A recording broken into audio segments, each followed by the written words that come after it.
Une industrie sans usine n'a pas d'avenir. Fonderie de Bretagne est à l'agonie et Renault joue la montre. Lors de l'audition de M. Di Meo, le 4 février, la représentation nationale a fait bloc.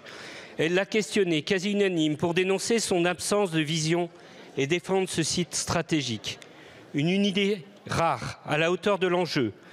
Il est désormais impératif que vous, le gouvernement, à commencer par vous, Monsieur le ministre, se montre lui aussi à la hauteur. Ce que réclament les salariés, ce n'est pas une faveur, une subvention à perte ou une perfusion éternelle. Ce qu'ils demandent, c'est simplement du temps. 2 ans pour se diversifier, pour s'adapter, pour devenir une pépite industrielle, créatrice d'emplois. Pourtant, Renault refuse.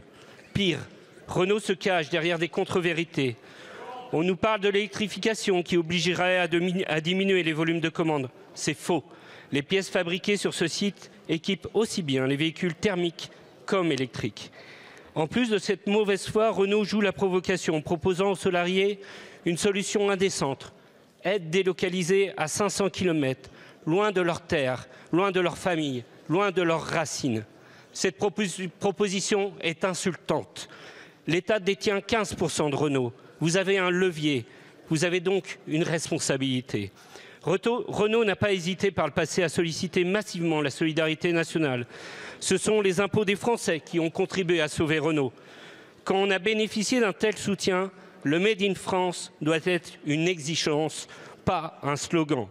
Les salariés se battent, les élus locaux sont mobilisés, la représentation nationale a fait son devoir. Vous n'êtes encore jamais venu sur le site. Je vous invite à venir le visiter et rencontrer les salariés de Fonderie de Bretagne. Acceptez-vous cette invitation? Monsieur le ministre, imposerez-vous à Renault le respect de ses engagements pour défendre un site essentiel à nos souverainetés industrielles? Monsieur le ministre, ne laissez pas Renault fuir ses responsabilités.